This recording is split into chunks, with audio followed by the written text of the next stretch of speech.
We are this morning going to kick off our new teaching series in 1 John, which is right towards the end of the New Testament. And the title for this series is Get Real.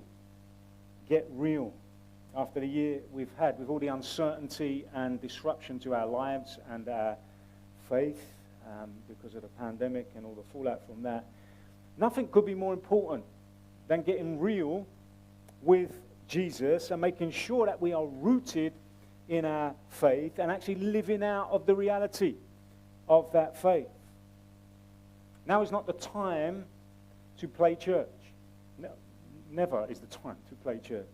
But there are way too many challenges in front of us. There are way too many needs all around us for us to just go through the motions. For this just to be a habit or an add-on to our lives. That's not going to cut it. That's not going to cut it for our own lives and certainly not for the lives of those around us. We need real faith in a real Jesus that makes a real difference in the real world. And so I hope that this series will be helpful to us as individuals and families and as a church as we seek to be the people that God has called us to be.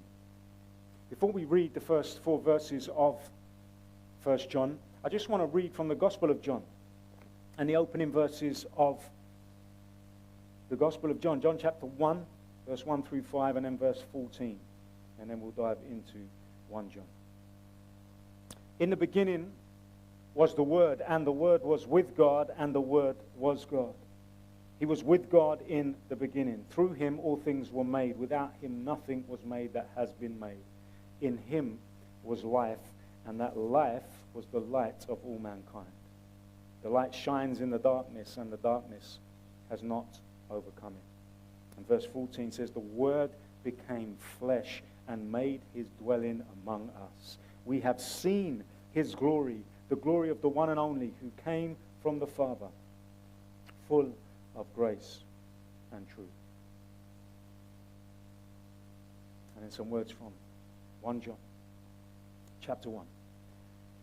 That which was from the beginning, which we have heard, which we have seen with our eyes, which we have looked at and our hands have touched.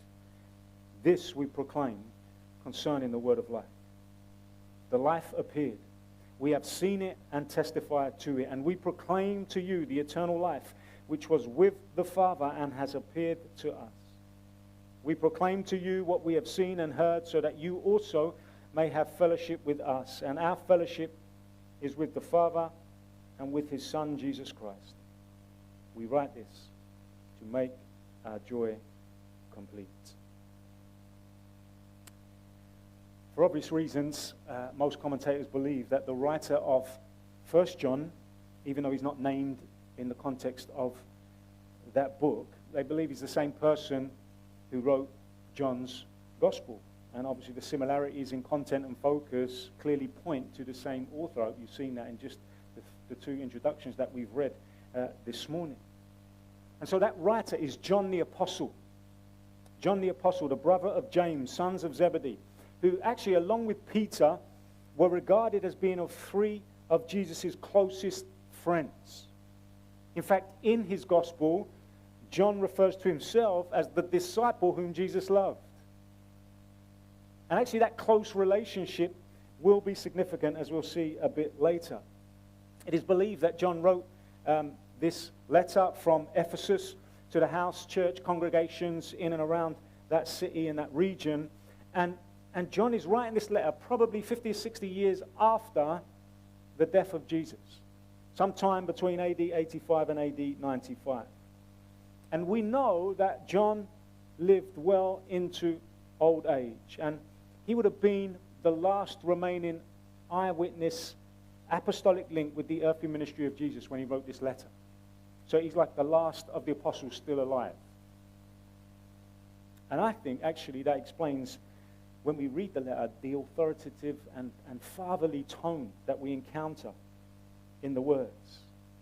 He speaks as someone who has authority and great wisdom, but also as someone who has deep pastoral and parental concern for a spiritual family that he loves deeply and is concerned for greatly.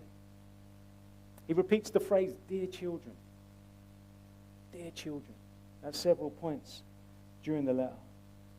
And actually understanding who wrote this letter is not just an interesting piece of information or background information for us. Actually, it can make a big difference to how we end up reading and responding to the message. So think about this. Who would I speak to if I wanted to know you the best? Who's your best friend? Who's your nearest and dearest? Who's been with you in the ups and downs? Who knows how you think and how you react and what makes you tick? Who would I speak to? To find out not just facts about you, but actually to get some deeper insight into the real you. Where would you direct me? And for me, it would be Sarah. If you want to know most about me, if you want to know who I really am, then the best person to speak to is Sarah. My closest, most intimate best friend for the last 25 years.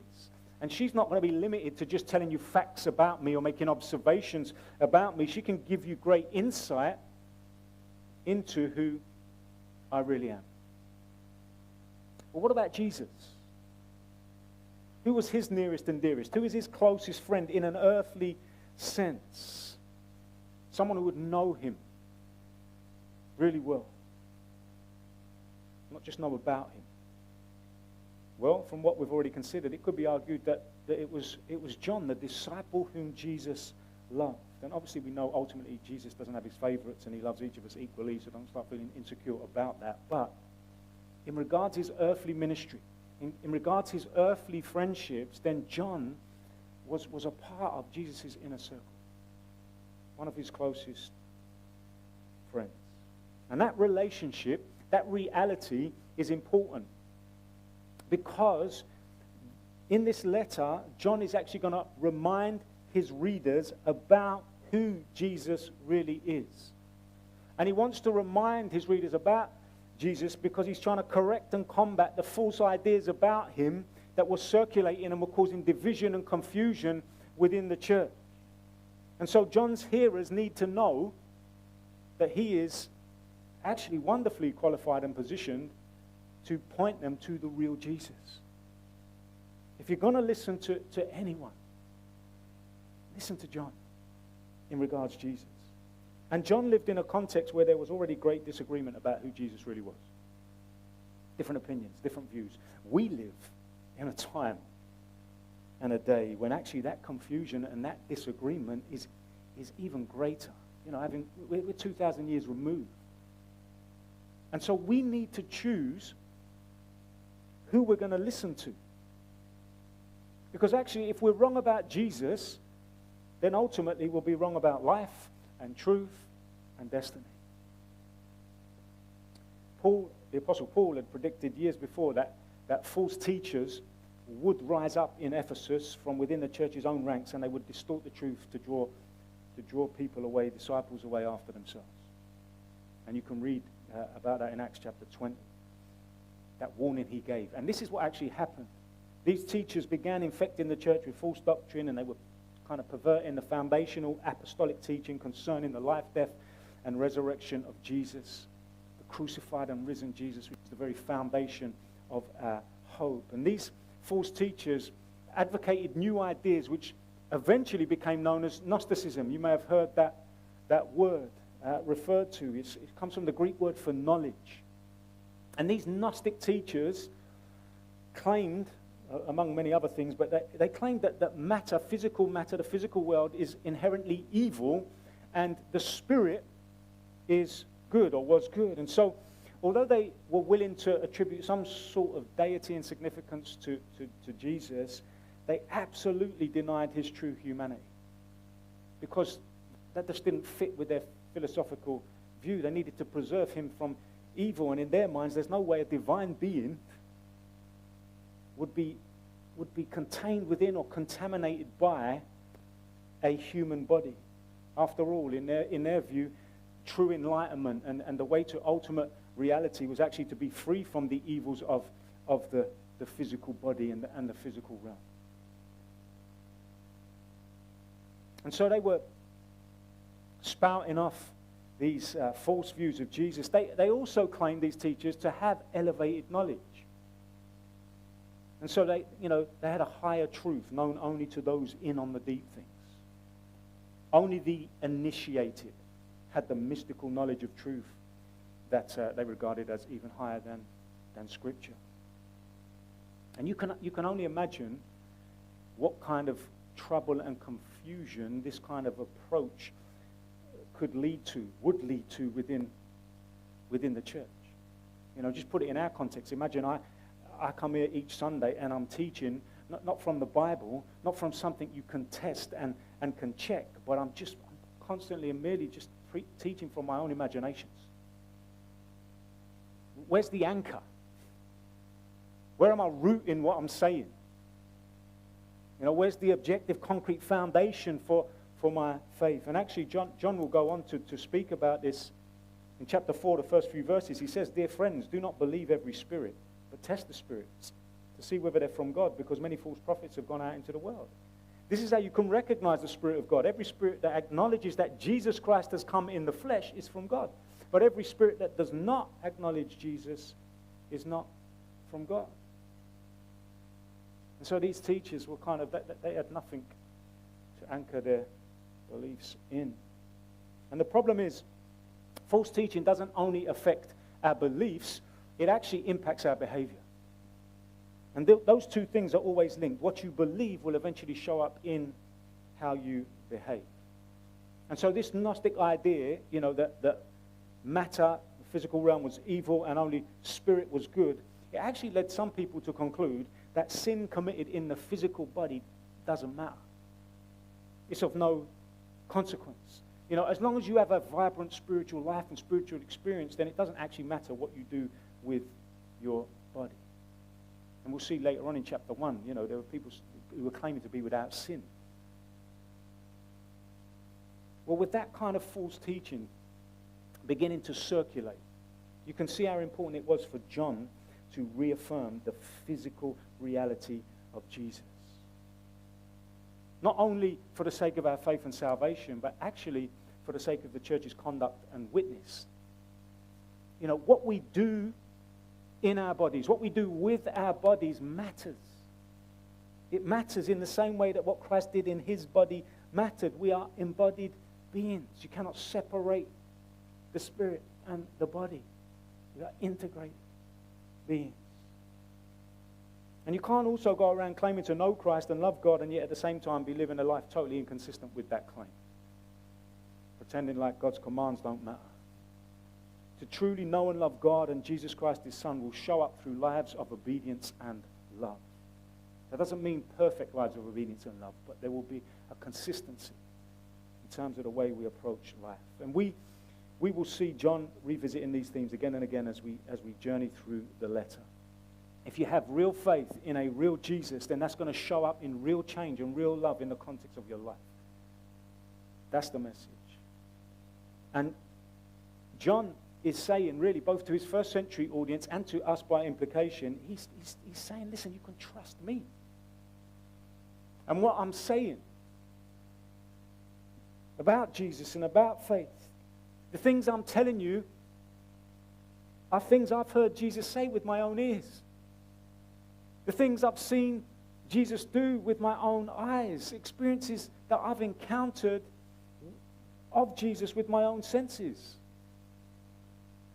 And so John is saying, I'm uniquely positioned to remind you about who he really is and what faith in him really means. Those are the verses that we've read as he begins this letter, that which was from the beginning, which we have heard, which we have seen with our eyes, which we have looked at and our hands have touched. This we proclaim concerning the word of life. I walked with him, John's saying. I talked with him. I watched and listened to him teach. I saw him respond to the hurting and the broken. I was there. I was with him. And then even after he rose from the dead, I saw the scars in his hands. I ate with him on the beach. I hugged him. He is not a figment of our imagination. He's not a hallucination. He's the real flesh and blood, eternal Son of God, who did not consider equality with God something to be grasped, but made himself nothing, taking on the limitations of human flesh and becoming obedient to death, even death on a cross, in order to save all those who would put their trust in him. God the Son reconciling, bringing us back into friendship with God the Father. And if that's not the Jesus you believe in, then the question to ask is, why not?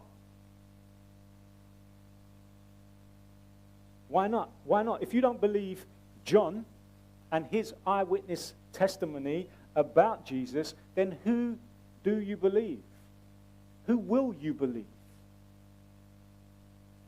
And you've got to ask the question, why are they more credible than John? Why is that opinion of Jesus, whatever it is that you have, why is that more credible than John's? It basically boils down to, who are you going to trust? And you may have even, made a Jesus in your own image, in your own imagination. That's probably not a good thing to trust either. Who are you going to trust? See, John knew this Jesus personally. He knew him. And he loved this Jesus deeply. And he knew that this Jesus was not only divine, but was also fully and truly human. This was the crucified and risen Jesus, the God-man Jesus Christ. And at the time of writing this letter, John was an old man. And his heart and his desire was that his dear spiritual children would continue to walk in the truth and grow in the faith handed down from them, from the apostolic fathers, of which he is the last one remaining.